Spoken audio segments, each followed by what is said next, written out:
Hello, and welcome to the NVR podcast, season 2, episode 19.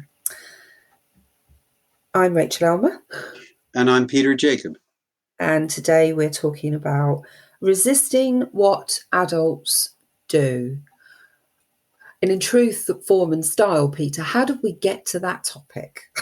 Well, it was a colleague who emailed and spoke about resistance against, would we talk on this podcast about resistance, not just to what some children or young people do that is harmful to themselves or others, but also resistance to what adults do, maybe parents or others. And I guess it seemed a really intriguing subject to us and to fit with some of the thoughts about working with and the practices that we've developed about working with the larger system around families as well. Yeah. It is an interesting topic. And when we were thinking of the title, Resisting What Adults Do, and my question was, well, who are the adults then? Yeah. And gosh, there's so many.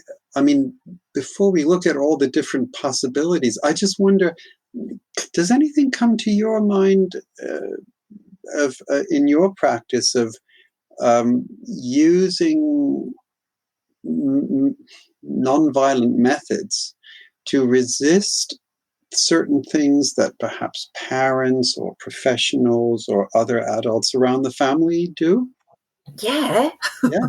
What's the first thing that comes to your mind?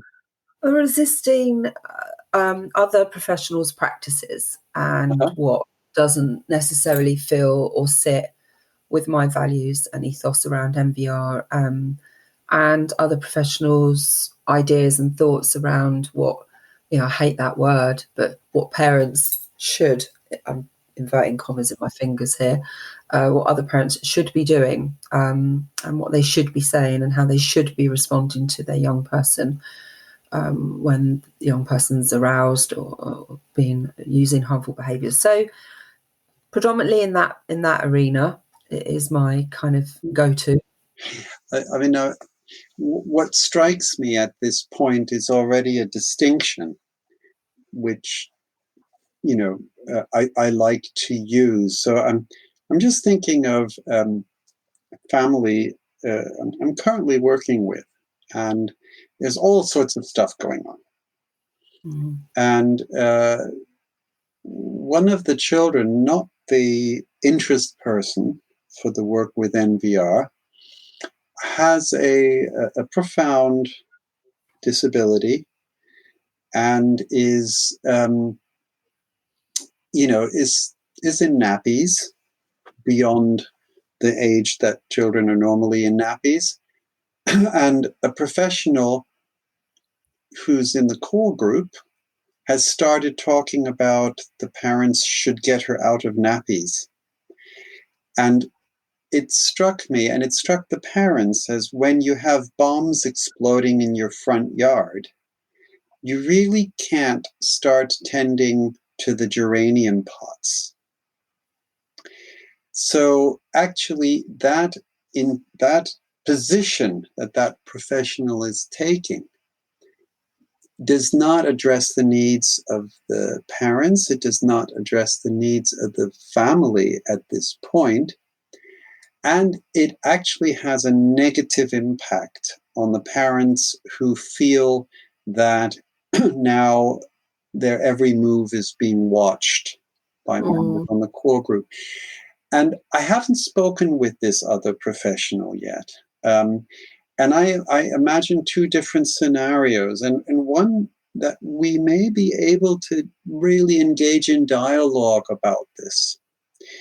That my concerns may be heard, that more importantly, the parents' concerns may be heard by this professional, and the professional reflects and thinks about their own position and repositioning themselves. That would be one possibility. That would be going down the route of dialogue. But I'm thinking of another possibility, which I'd hope would not be the case, which is that the professional repeats this response to the family again and again, in spite of those concerns, and actually becomes entrenched in their reaction to the family, and thereby causes harm. And my thought would be, okay, this is the point where resistance becomes necessary.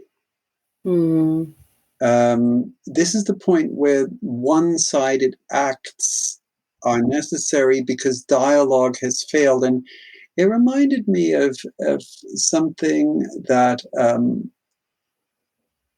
Chaim Omer said at a conference. Someone came up to us and said to Chaim, is NVR, is it like nonviolent communication? And Chaim said, oh, nonviolent resistance starts where nonviolent communication ends.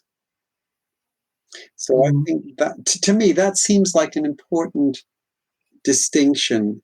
And, one position, of course, is one of being, communicating in ways that are critical of the parents and prescriptive, which is what that professional was doing, as opposed to being more emotionally safe and more attuned to the actual needs of the family.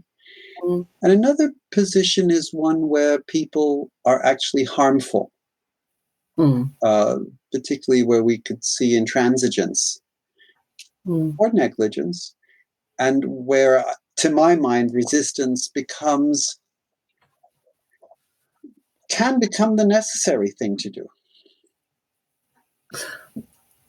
Yeah, yes to all of that. But I'm just thinking while you were chatting about that comment made by a professional, what you just described, and I wrote down, is this professional or personal? So I'm kind of distracting away from resistance for a moment, just thinking about those professionals who make these statements to families in an arena, in a core group meeting, in a SIN meeting, etc. That actually, where's that? I guess it's not for us to discuss, but what's the driver for that professional to say those things?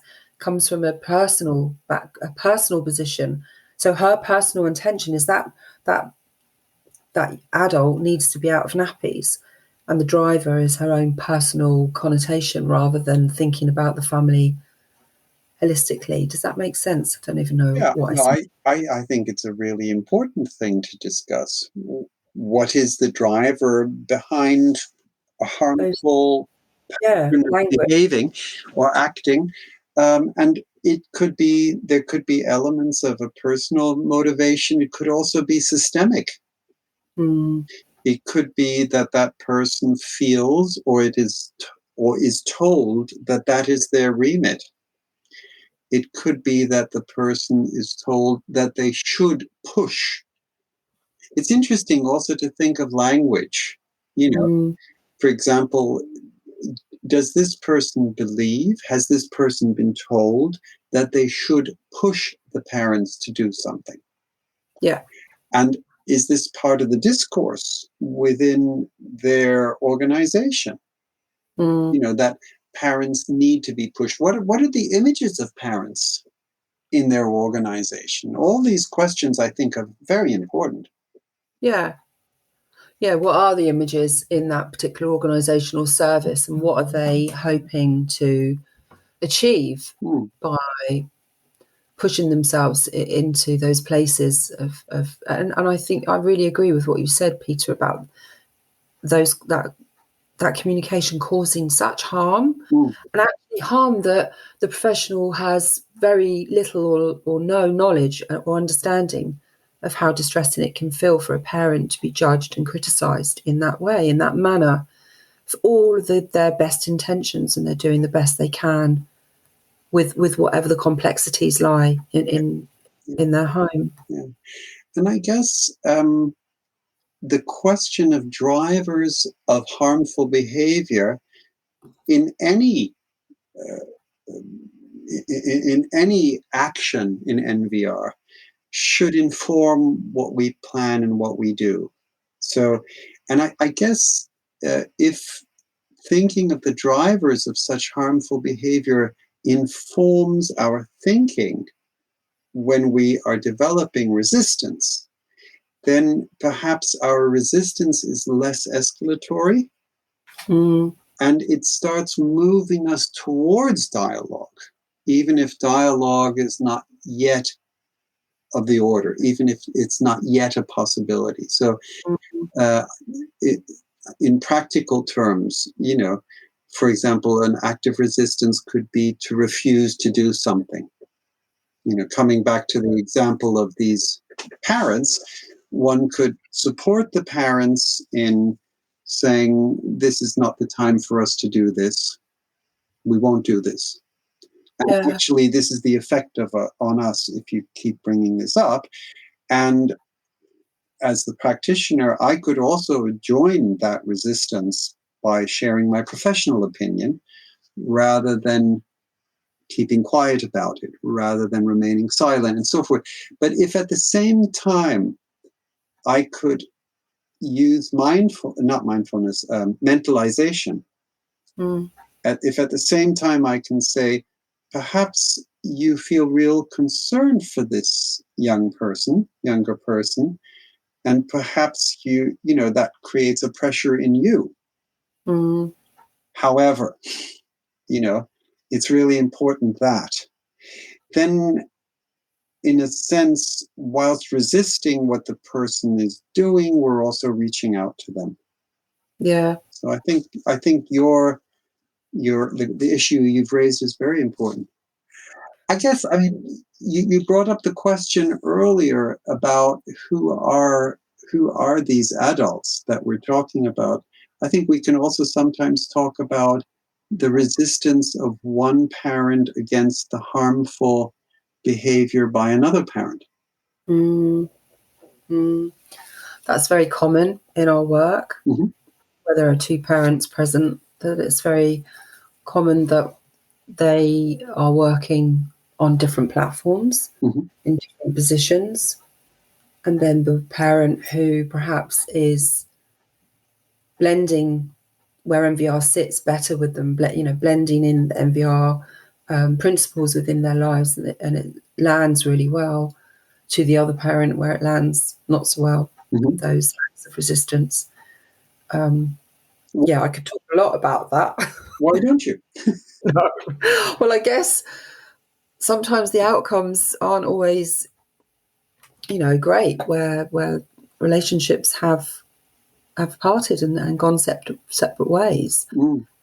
So those are some of the biggest shifts, where a parent has made a greater decision once they've been introduced and understand the concepts and principles of NVR, that it changes almost dramatically everything in that parent's world, including, the current relationship that started out that is no longer. Those are big acts of resistance.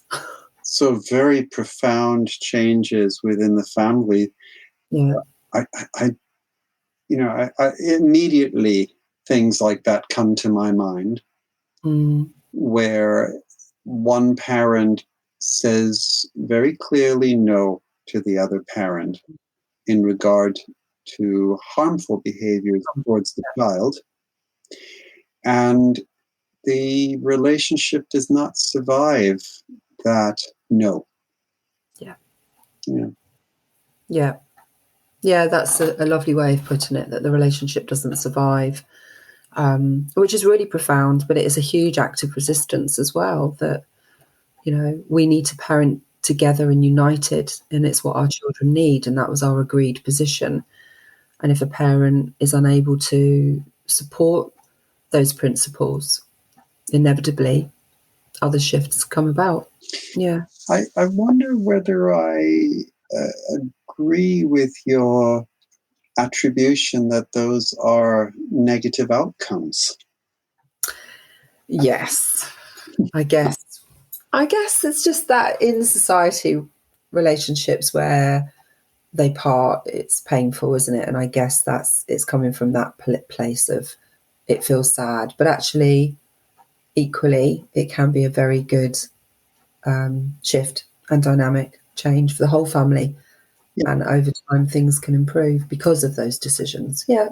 Well, and I'm sort of thinking of, I mean, when does one parent resist the behaviors of another parent towards a child? Usually when they are persistently coercive or mentally coercive or escalatory and thereby harmful.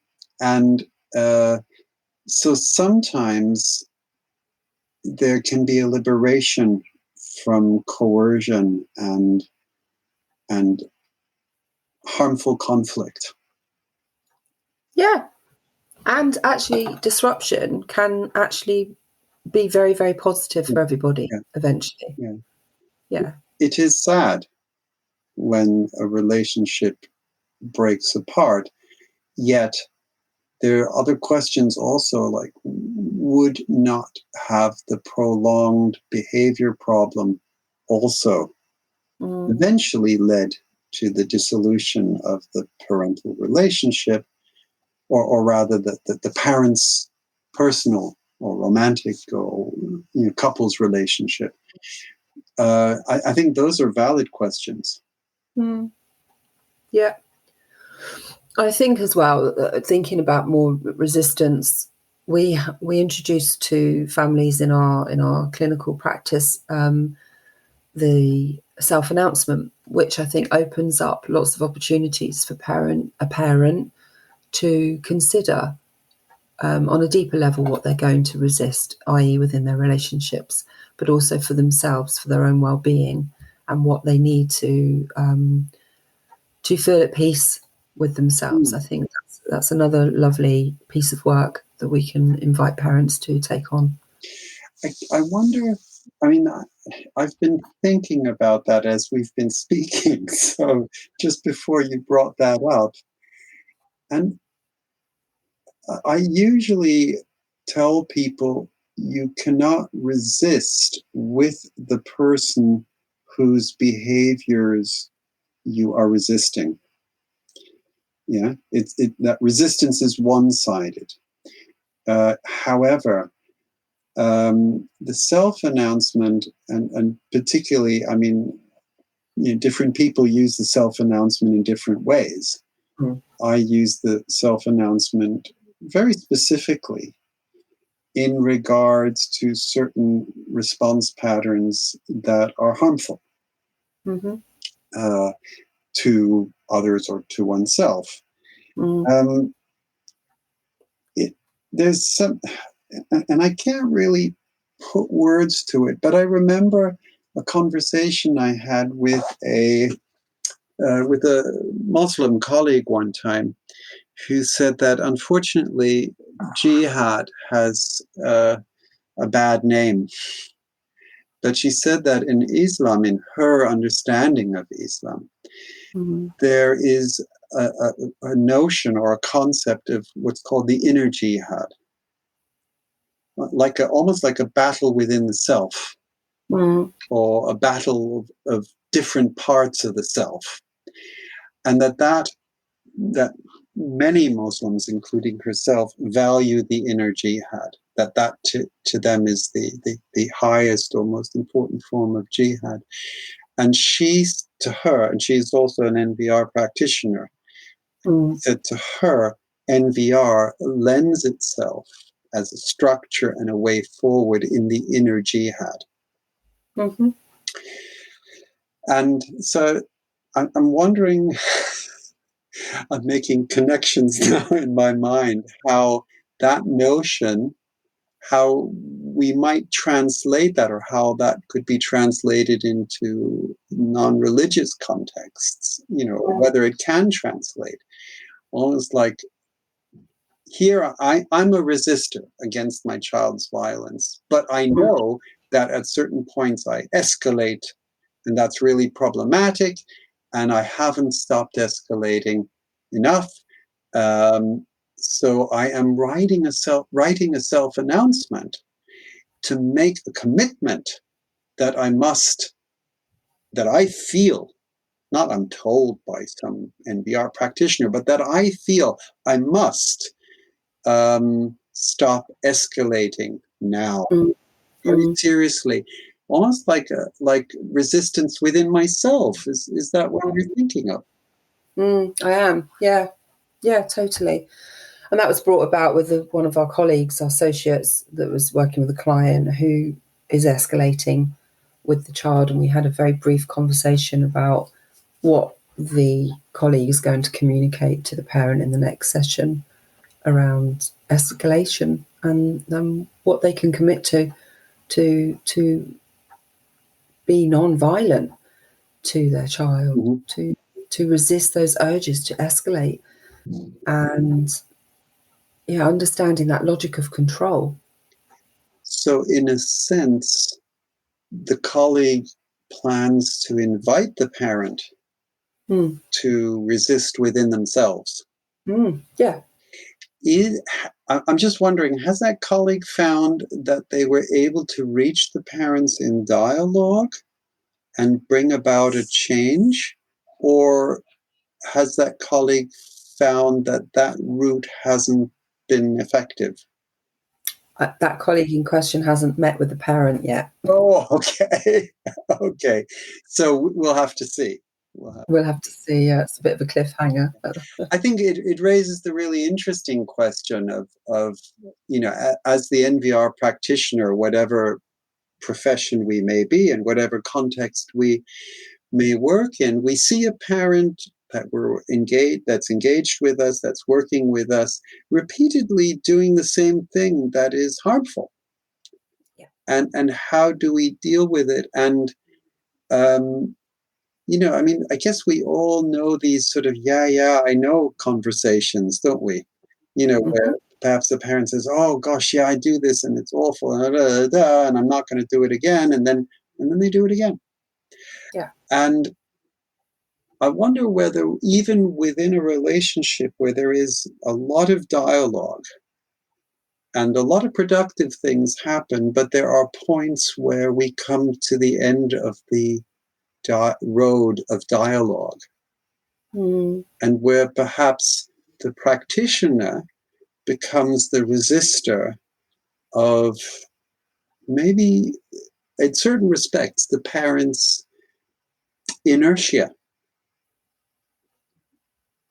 Yeah. Or when we feel that the parent is not taking what they profess to be concerned about in their own response seriously. Yeah, I mean that's another podcast, Peter. That's another discussion. But I think that was the concern that colleague who wrote to us brought up, wasn't it? I think so. I remember what just pops into my mind, a case where the parents kept coming back, yet they were profoundly they were doing things that were profoundly harmful and counterproductive again and again. And I guess I missed that element of real commitment. Yeah, and again, then, so how do we define real commitment? And that's a hard one. Yeah. But I needed to express my concerns. And I expressed my concerns in the form of an announcement to the parents. And I guess that's the question from a colleague for this type. I don't know if I'm allowed to say that colleague's name who emailed us. Perhaps better not. But yeah, I think that was her query about how does she resist and does that come in a form of an announcement? Yeah. And I guess the question to me is, what am I announcing and what am I announcing it for? So an announcement is always a statement it's a first person statement. It's not a second person statement. It's not you do this, you're not going to do this, you've got to stop doing this. It's I will no longer. So what am I as the practitioner? What am I no longer going to do? Yeah. When I made that when the parents I'm thinking of, when I made that announcement, I realized that there were certain things that I hadn't spoken about with them. And the reason was that I'd felt inhibited from speaking about them. There was a taboo. So I was silent about my concerns, and my announcement said I would no longer be silent. That was one of the things I was no longer going to do. So that was your commitment to yourself, wasn't it? It was. And the other thing was they would appear and disappear and reappear, in therapy or in the intervention, whatever you want to call it. And I realized that they could not progress in this way.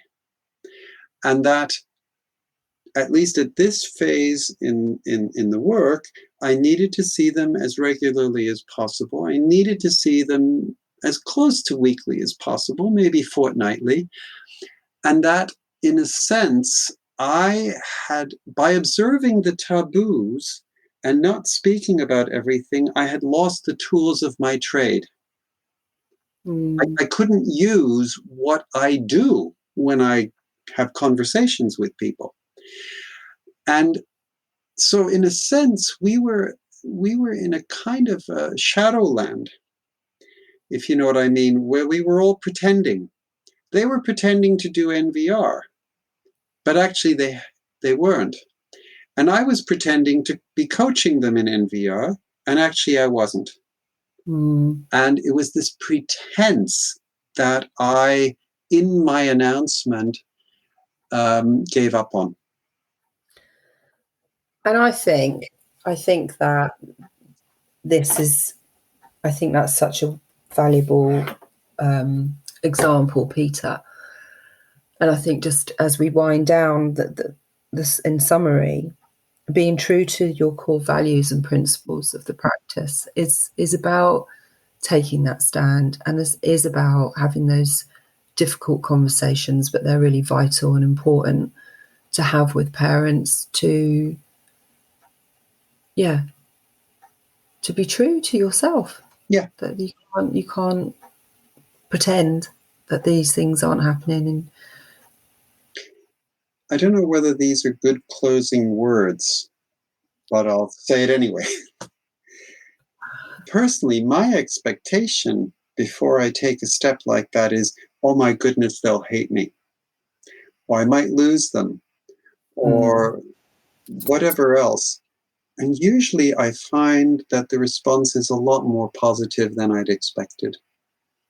I think because I, at this point, have become authentic. I've become congruent.